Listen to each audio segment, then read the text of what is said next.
사랑하는 성도 여러분, 오늘은 내기 강의 중 속죄제 두 번째 시간입니다.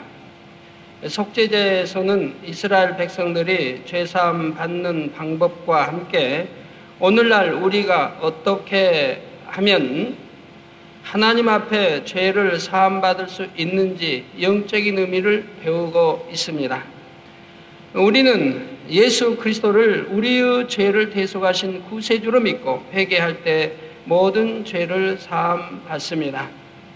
에베소서 1장 7절에 보면 우리가 그리스도 안에서 그의 은혜의 풍성함을 따라 그의 피로 말미암아 구속 곧 죄사함을 받았으니 했고, 사도행전 16장 31절에 보면 가로되 주 예수를 믿으라 그리하면 너와 내 집이 구원을 얻으리라 했지요. 그러면 주 예수를 믿고 회개하기만 하면 된다 했는데 무슨 죄사함 받는 방법이 더 필요한가 궁금하게 여기는 분이 계실 수도 있습니다. 그러나 믿는다는 것은 자기 방법대로 믿는 것이 아니고 회개한다 해도 자기 보기에 좋은 방법으로 회개해서 되는 것이 아닙니다.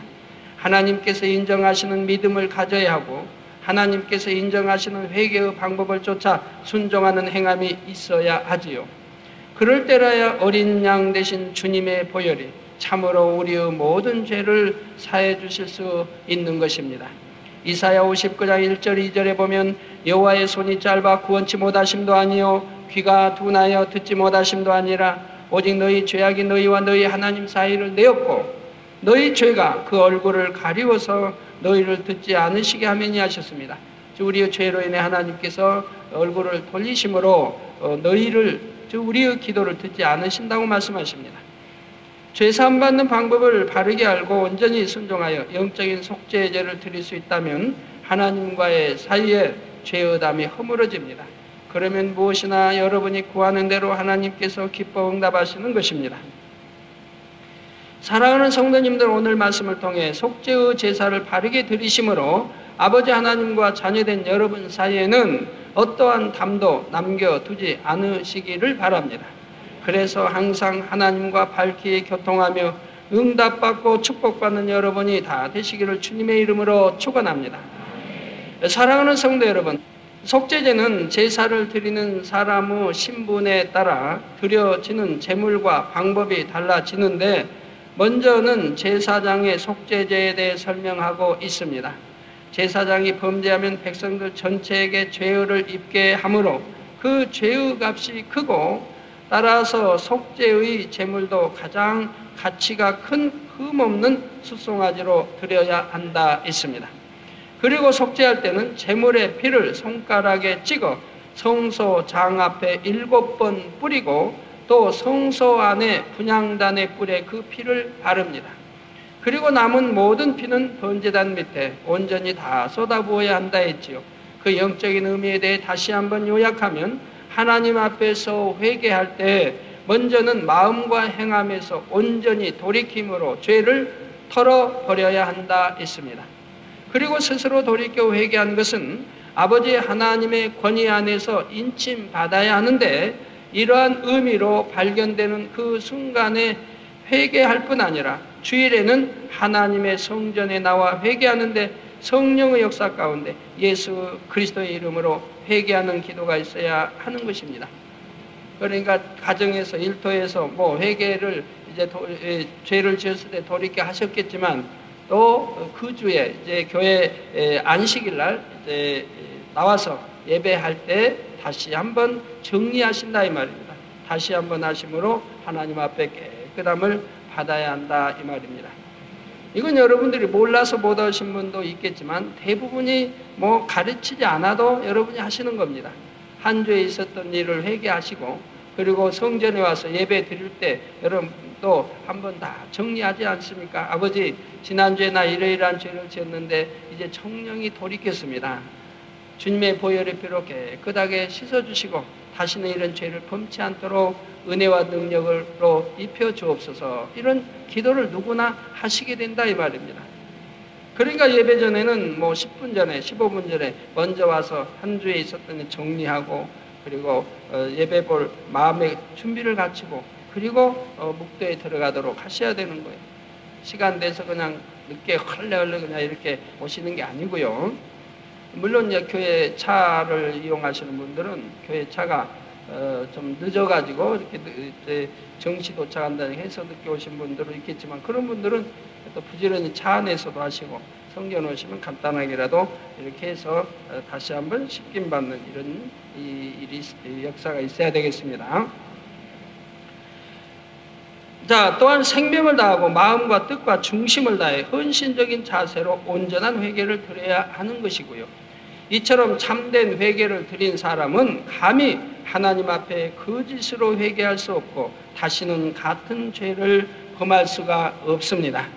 형제를 미워하는 것이 살인하는 것인 줄 깨달아 다시는 미워하지 않을게요 하고 성령으로 기도했다면 그 다음에 어떻게 다시 미워할 수 있겠습니까? 사랑하는 성도 여러분, 여러분들 요즘도 살인하시나요? 여러분들 살인들 하시나요? 여러분들 살인한 적 있나요? 전에 살인한 적 있나요? 여기 대답이 적으세요. 자, 이 살인이라고 하는 것이 꼭 내가 칼을 빼들어 누구를 죽였다, 목 잘라 죽였다, 이것만 살인이 아니라 내 형제를 미워하는 것도 하나님께서는 살인하는 것이라고 말씀한다 이 말이에요. 여러분들 예전에 형제나 누구를 이웃이든 누구를 미워한 적이 그렇게 없으시단 말이에요? 아멘을 별로 안 하시게.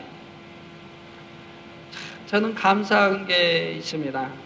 여러분 신앙생활하면서 보면 성경에도 보고 그러면 역사를 봐도 그러고 이 시기 질투로 인해서 얼마나 참 죄를 많이 짓습니까? 시기 질투가 나서 투기도 하고 온갖 그냥 그 살인까지 불러일으키는 이런 얼마나 죄들을 많이 지어요. 그 시기 질투에서 이거 못 버리고 힘들어하는 성도들 옛날에 참 많이 본단 말이에요. 그리고 또 남 미워서 또 힘들어합니다. 저는 감사하게도 시기 질투라는 게 뭔지를 모르겠어요. 저는 하나님 믿기 전에도 시기 질투를 한 적이 없어요. 선생님이 누구를 칭찬하면 나도 같이 기뻐했고, 누가 잘 되면은 나도 같이 기뻐했고, 허지 시기 질투를 해본 적이 없어요. 내 친구가 더 잘 되면 나도 오히려 기뻐했지, 그걸 싫다든가 그래 본 적이 없어요. 그래서 우리나라 속담에 이웃이 땅을 사면, 사촌이 땅을 사면, 밭을 사면 배가 아프다, 이런 말이 저는 이해가 안 된 거예요. 아, 사촌이 땅을 사면 기뻐야지, 좋아해야지 왜 배가 아프다고 할까? 저는 그런 말이 이해가 안 됐어요. 근데 하나님을 영접하고 나서는 더더구나 참 시기 질투하는 거 얼마나 감사한지 몰라요. 전에도 개척에서도 그 전에도 어느 교회가 크고 부흥하면 저는 그 교회를 얼마나 행복하게 바라보고 기도해 준지 몰라요. 아버지 더 큰 교회로, 세계적인 교회로 이렇게 역사해 주세요 하고 저는 그렇게 기도해 왔어요. 그리고 다신 미워하지 않을게요. 이거는 미워하지 않는다. 이거는 하나님 믿기 전에는 미워한 사람들이 있었죠. 나를 괴롭게 하고 힘들게 하는 사람들은 싫었단 말이에요. 미워하기보다도 좀 싫고 피하고 한다고는 했지만, 하나님을 영접하고 나서는 미움을 깨끗이 버리고 나니까 그렇게 좋아요. 미움을 버리고 나니까 모든 분들이 사랑스러워진다 이 말이에요. 미움이 없으니까. 예수가 하나님이 독생자까지 주셔서 우리 죄를 대속해 주셨는데, 피조물이 우리 죄를 대속해 주신, 십자가에 달려 피 흘려 보혈의 피까지 흘리시면서 우리 죄를 대속해 주셨는데, 이 은혜를 알고 나서 어찌 누구를 미워할 수 있겠느냐 이 말입니다. 하나님의 아들은 죄도 없으신데도 우리 죄인들을 위해서 십자가를 치고 피 흘려주셨는데, 우리 죄인이 누구를 미워하느냐 이 말이에요. 그래서 모든 것은 자기 탓으로 돌리고 내 탓으로 돌리고, 그래서 참 미워하지 않게 바로 주님을 영접하고 나서 얼마 돼 있잖아요. 예수가 구세해 주시고 왜 구세해 주심을 알고 나서부터는 미움이란 걸 깨끗이 버려버렸고 그 뒤로 누구를 미워해 본 일이 없어요. 아무리 저를 찔러도 미움이 가질 않으니까. 또 어떤 사람들 보면 하면 속상해하고 뭐하고 하는 사람들 보면 참 이해가 안 돼요. 왜 속이 상해야 되는지. 자, 다시는 미워하지 않을게 하고 성령을 기도했다면 그 다음에 어떻게 다시 미워할 수가 있겠습니까? 성령께서 마음에서 공고하고 탄식하며 하나님이 두려워서라도 그럴 수는 없는 것입니다. 만약 적당히 말로만 잘못했어요 하고 다음에 거듭 범죄할 때는 하나님 앞에 거짓말하고 만홀히 여긴 것이 됩니다. 그러니 범죄하는 것을 용서받기는커녕 이전의 죄 위에 다른 죄를 더하게 되는 것입니다. 이처럼 회개하고 다시 범죄하는 사람에 대하여 베드로후서 2장 22절에 보면 참 속담에 이르기를 개가 그 토하였던 곳에 돌아가고 돼지가 씻었다가 더러운 구덩이에 도로 누웠다 하는 말이 저희에게 응하였도다 했습니다. 돼지는 아무리 깨끗이 씻어줘도 다시금 가서 더러운 곳에 가서 뒹굴고 누워버려요. 오늘날 돼지 키우는 거야 이제 그렇게 안 키우고 깨끗하게 바닥다 해서 하겠지만 옛날에는 지부에다가 집이 오려면 거기다 똥 오줌 누고 또 집이 썩으면 그걸 또 거름으로 써야 되니까 그 이중 거름으로 유익되죠. 또 돼지는 거기에서 뒹굴죠. 가지고 썩은 내가 나는 그냥 박질복한 그런 데서 아무리 씻어줘도 거기 가서 도로 뒹굴어 버린다 이 말이에요. 돼지가 씻었다가 더러운 구덩이에 도로 누웠다 하는 말이 저희에게 응하였도다. 죄를 짓고 회개하고 다시 죄를 짓는 사람들에게 하나님이 하시는 말씀이라 이 말입니다. 하나님의 자녀들이라면 더구나 주의 종이고 양떼의 머리 된 사람들이라면 이렇게 미련한 짐승과 같이 하나님의 미워하시는 행함을 보여서는 안 됩니다. 사랑하는 성도님들은 발견되는 죄악마다 철저히 성령으로 회개하며 다시는 범죄하지 않도록 온전히 벗어버릴 수 있기를 주님의 이름으로 부탁드립니다. 사랑하는 성도 여러분, 지난 시간에 이어 오늘 본문 레위기 4장 8절에서 10절을 보면 또 그 속죄 제물된 숫송아지의 모든 기름을 취할지니 곧 내장에 덮인 기름과 내장에 붙은 모든 기름과 두 콩팥과 그 위의 기름 곧 허리 근방에 있는 것과 간에 덮인 거풀을 콩팥과 함께 취하되 화목제 희생의 소액에서 취함같이 할 것이요 제사장은 그것을 번제단 위에 불사를 것이며 했습니다. 레위기 3장에서 화목제물의 기름을 취한 것처럼 속죄 제물의 기름도 동일한 방법으로 취합니다. 생명체가 그 생명활동을 이루기 위해서는 콩팥을 비롯하여 내장의 각 부분 중 어느 한 분야도 필요 없는 것이 없지요. 이렇게 중요한 모든 요소에서 기름을 취하여 불태우는 것입니다. 기름은 진승의 생명이요 진액이며 그 생명이 되는 기름을 번제단 위에 사른다는 것은 생명을 다하고 온 마음과 뜻과 정성을 다한 회개라야 하나님 앞에 연락된다는 사실을 알려주고 있지요. 또한 기름의 영적인 의미에는 제물을 드릴 때 정성을 다해 하나님께 드려야 하며 중심의 기도와 함께 드려야 한다는 것임을 화목제에서 이미 자세히 살펴보았습니다. 성도 여러분, 속죄제의 말씀은 앞에서 배운 번제나 화목제의 절차와 중복되는 내용도 많이 있고 또 속죄제 중에서도 제사장의 속죄제만 배우고 나면 다른 속죄제는 대체로 제사장의 속죄제와 비슷합니다. 그러므로 본문 말씀은 길게 나오지만 간략하게만 짚어주고 넘어갈 수 있는 부분이 많이 있지요. 여기서 제물의 기름을 취해 드리는 영적 의미 역시 지난 시간의 설명들을 참조하시면 되겠습니다.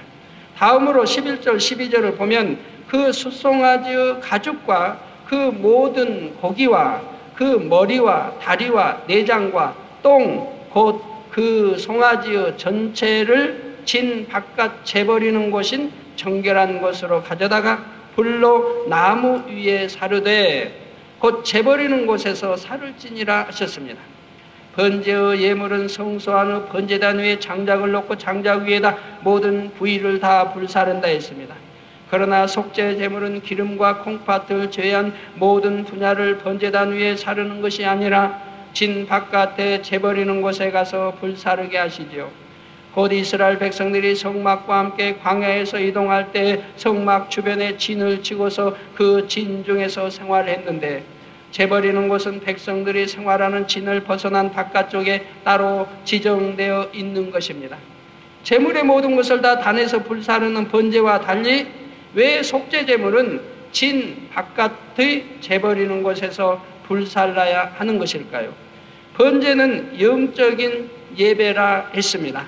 전능하신 하나님께 연락되기 위한 제사요 하나님과 교통을 이루기 위한 제사이기에 성전 안의 제단에서 온전히 불사르는 것입니다.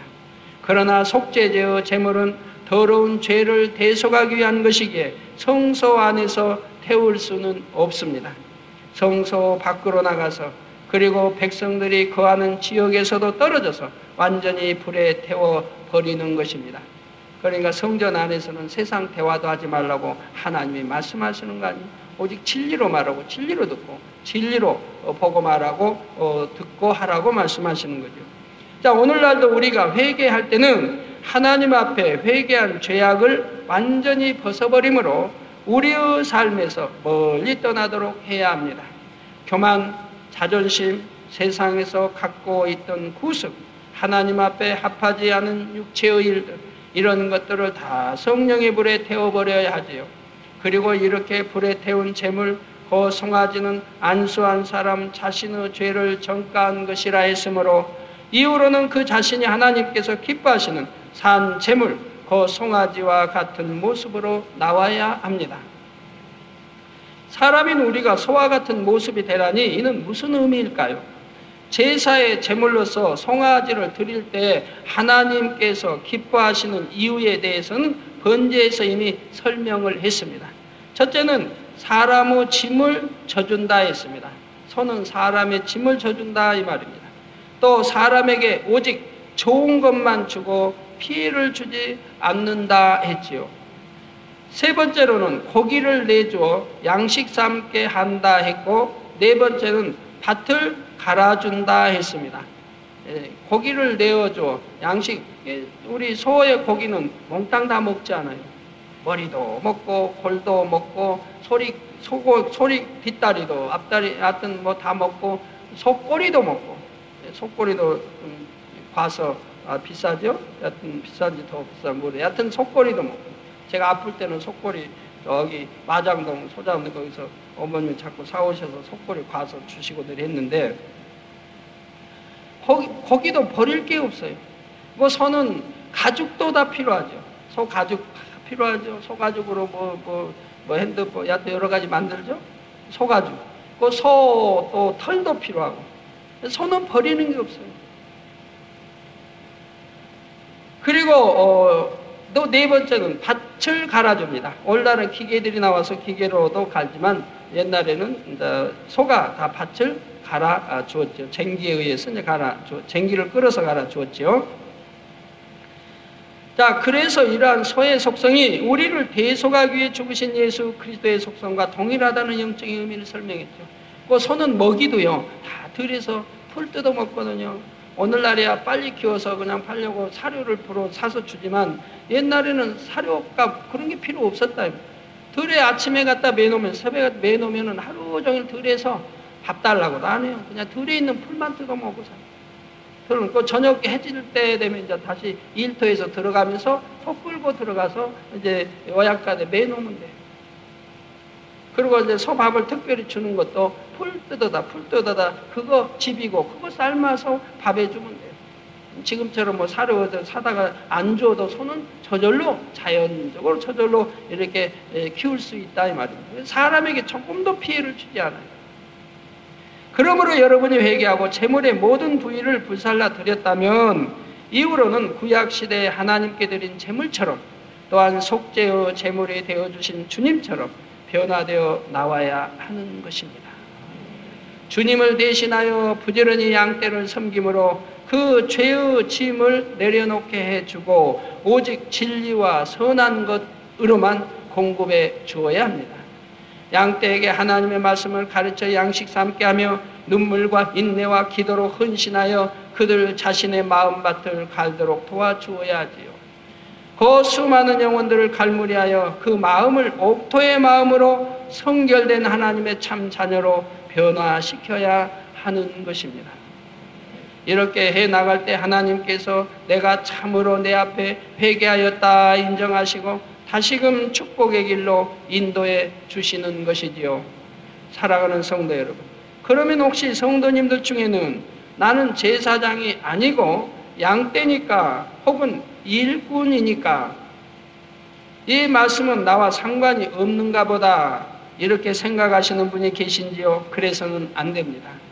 베드로전서 2장 9절에 보면 오직 너희는 택하신 족속이요 왕같은 제사장들이요 거룩한 나라요 그의 소유된 백성이니 이는 너희를 어두운 데서 불러내어 그의 기이한 빛에 들어가게 하신 자의 아름다운 덕을 선전하게 하려 하심이라 했습니다.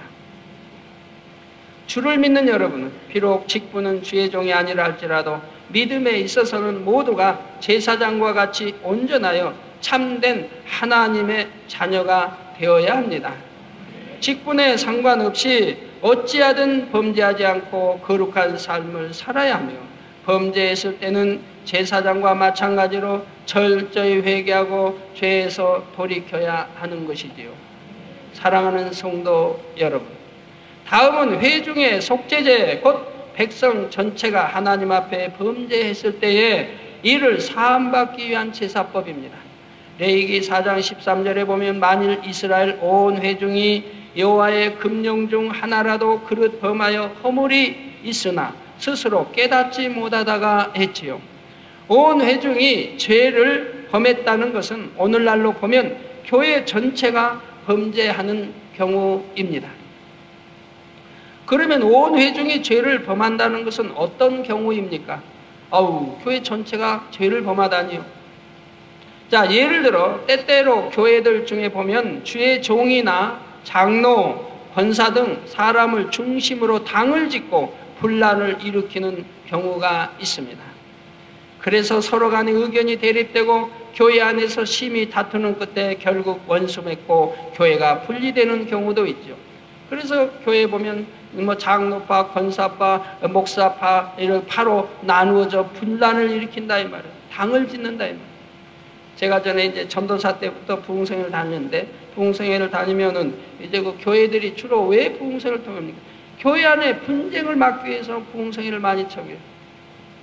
그러니까 저 교회 가보면 이제 저는 전도사 목사님들 전도사님 우리 교회 이러이러한 문제 좀 해결해 주세요. 그 문제가 보면 대부분 장로님들의 권사님들의 문제가 있는 거예요. 그러면 이제 저녁에 도착하면 이제 식사를 하죠. 그럼 장로님 권사님이 다 함께 하죠. 그럼 이제 식사 끝나고 이제 당의자실로 들어가면 이제 저녁 설교에 들어가면 이제 당의자실 말 전도사님 옆에 앉았던 그분이 누구 장로님이고 누구 장로 하면서 그 장로님이 아주 찌르기를 잘한다. 내가 꼭 설교하면 그냥 꼬투리를 잡고 그리고 그거 아주 시비하고 또 직원회를 하면 그냥 손들어서 직원회를 방해하고 내가 안건만 내면은 그걸 그냥 못 이루도록 방해하고 해가지고 당을 짓는다. 근데 이번 부흥성회 때 그 장로님을 좀 깨트려 주세요. 이렇게 하고 이제 주문을 해와요. 저는 지금까지 부흥성회 다니면서 대부분이 그래요. 대부분이 장로님이 문제고 권사님이 문제여서 그 깨트려 달라고 주문을 해요. 저는 주문에 한 번도 받아본 일은 없어요. 주문을 하면 웃고 말죠. 그리고 제 마음속엔 그래요. 문제는 목사님인데 목사님이 깨워주면 그런 일은 없을 텐데 문제는 목사님이 하나로 인해 분쟁이 생긴다. 목사님이 진리로 변화되어 진리로 가르치면 교회 안에 그런 분쟁이 있을 수가 없다 이 말입니다.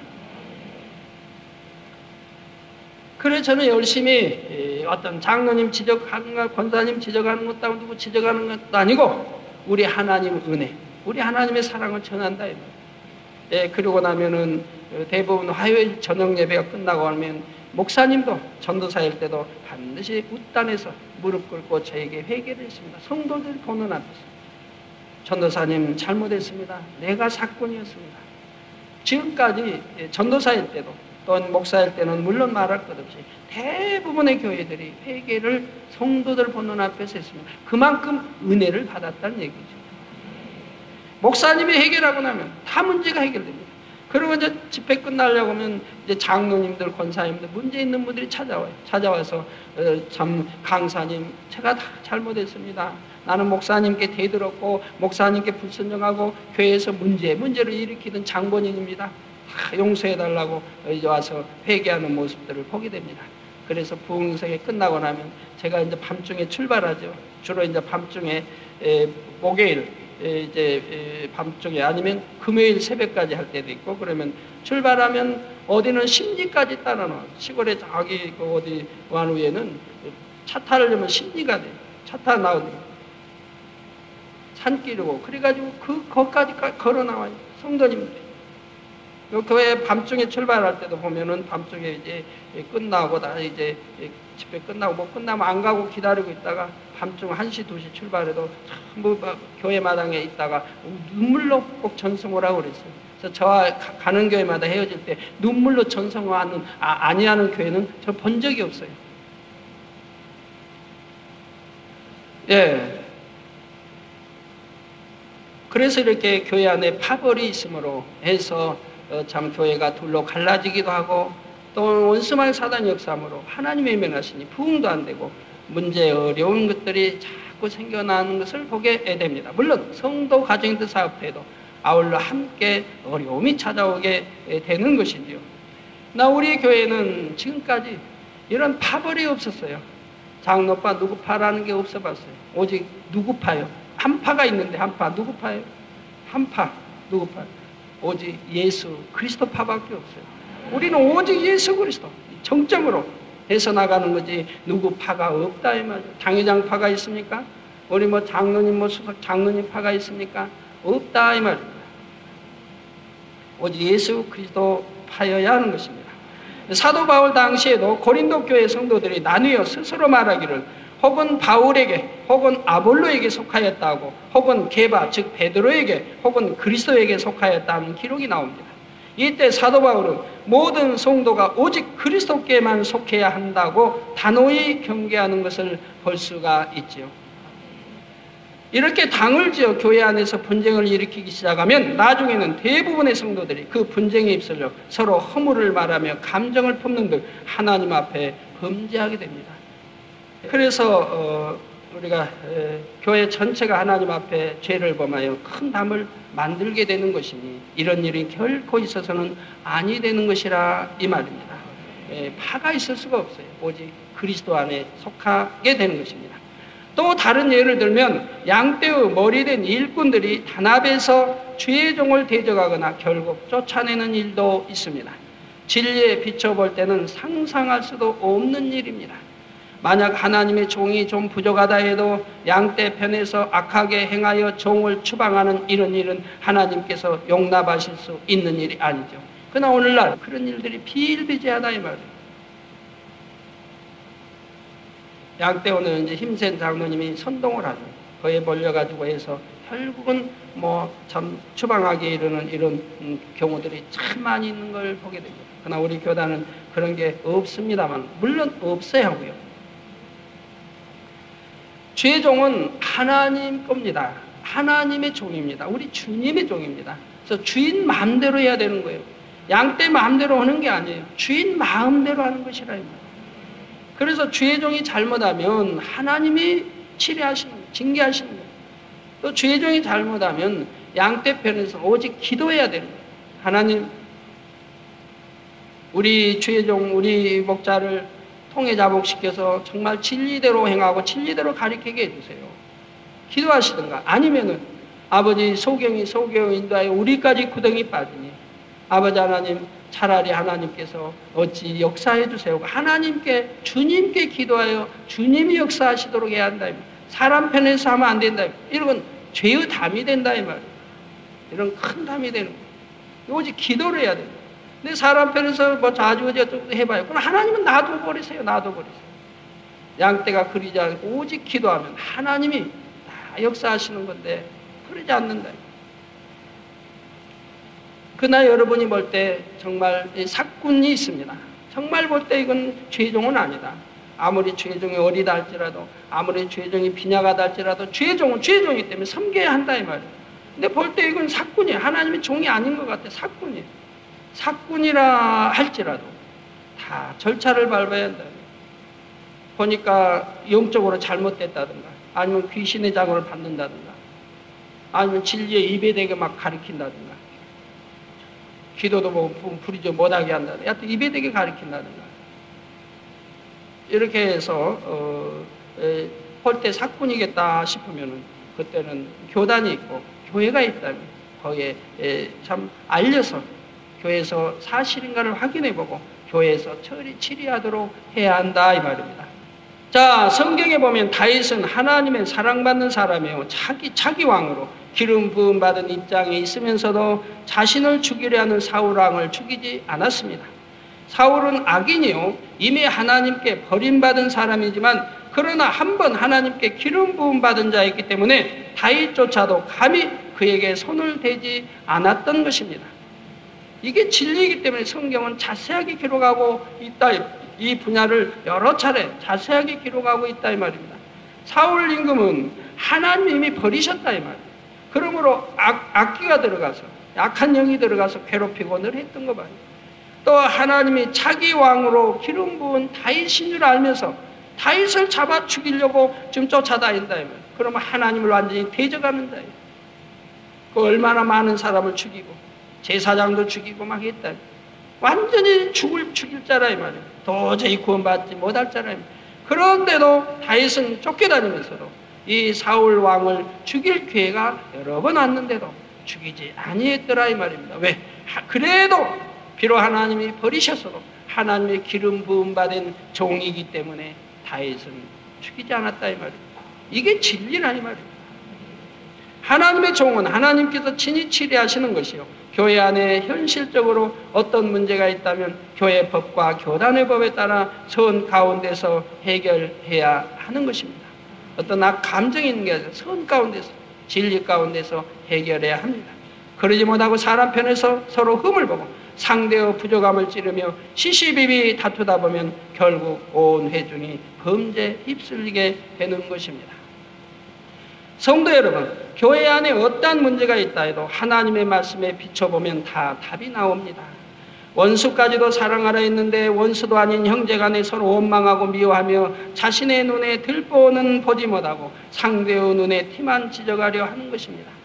섬기라 낮아지라 모든 사람과 더불어 화평함과 거룩함을 쫓으라 하는데 교회 안에서 주의 종과 양떼 사이에 혹은 믿음의 형제 사이에 불화하고 대적한다면 이 얼마나 하나님 앞에 민망하고 죄송한 일입니까?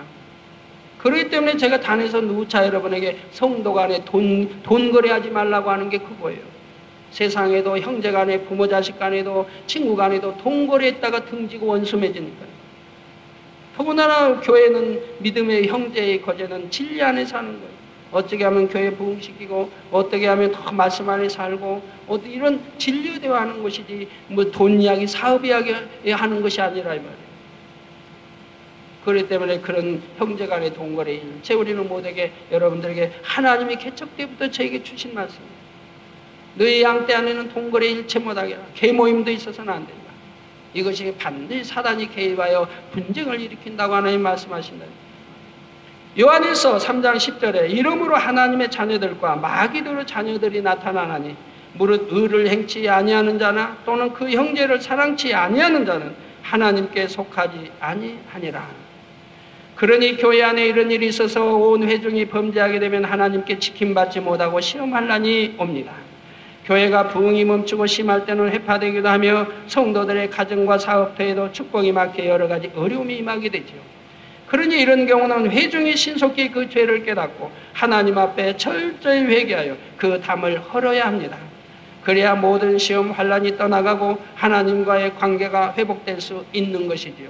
그러면 회중 전체의 죄는 어떻게 사함을 받습니까? 본문 레위기 4장 14절 15절에 보면 그 범한 죄를 깨달으면 회중은 숫송아지를 속죄제로 드릴지니 그것을 회막 앞으로 끌어다가 회중의 장로들이 여호와 앞에서 그 숫송아지 머리에 안수하고 그것을 여호와 앞에서 잡을 것이요 했습니다.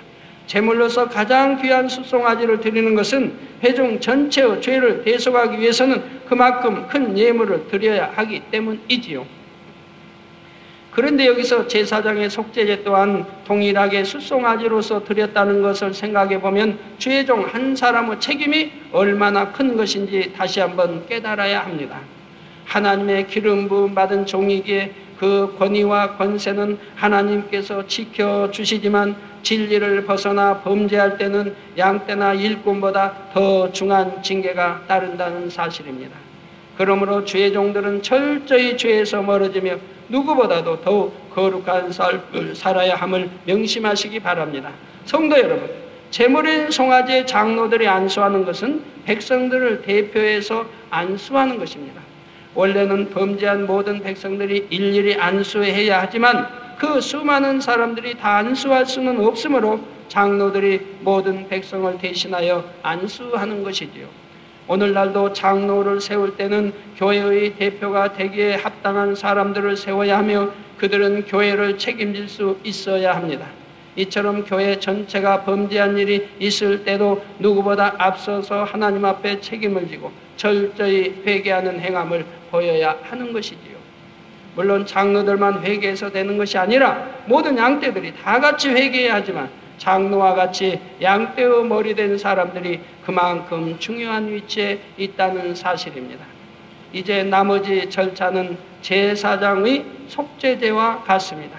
제사장이 피를 손가락에 찍어 7번 성소장에 뿌리고 향단 뿔에 바르는 것이나 기름을 취하여 번제단 위에서 다 불사르며 제물의 모든 부위를 진 밖으로 가져다가 불사르는 것까지 절차가 동일합니다. 이런 절차들의 영적인 의미는 간단히 말해서 완전히 죄에서 떠나 돌이켜야 함을 의미한다 했지요.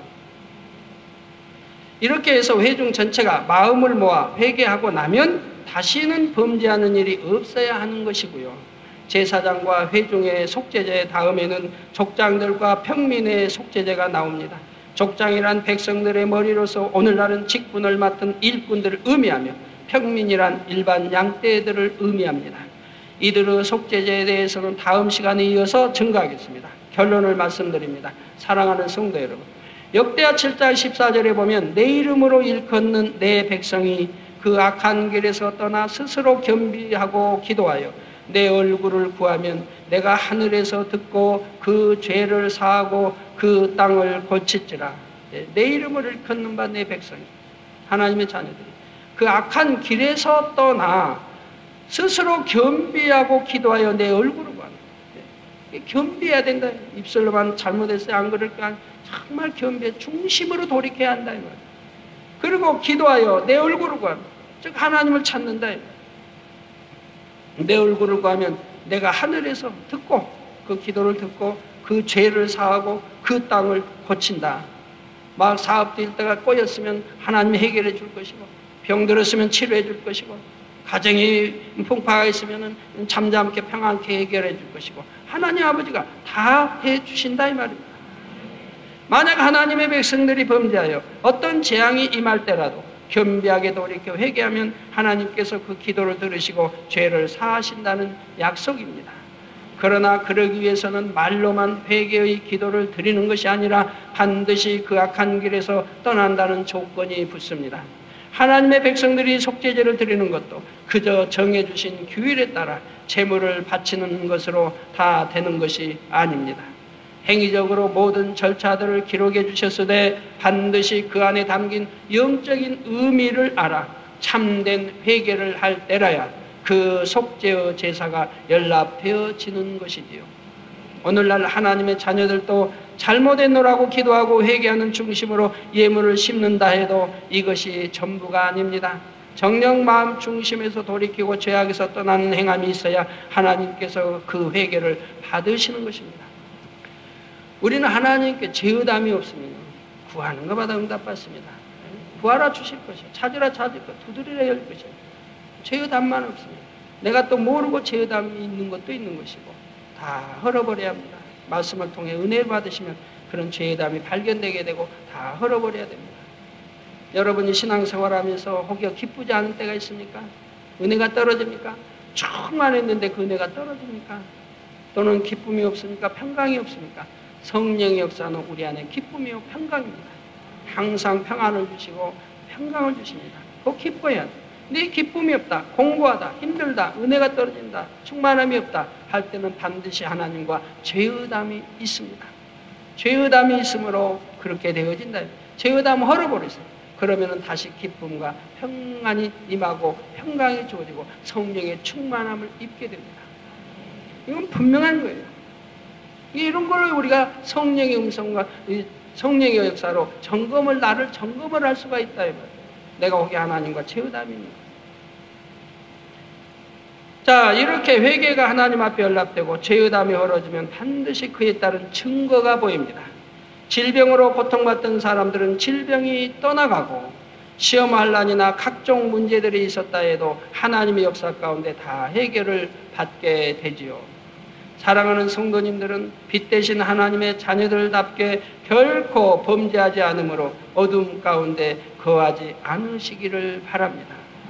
혹여라도 부지 중에 범죄한 것을 깨달았으면 즉시 돌이켜 회개하고 다시 빛 가운데 거하심으로 하나님의 사랑과 축복이 항상 여러분의 삶에 함께 하시기를 주님의 이름으로 축원합니다.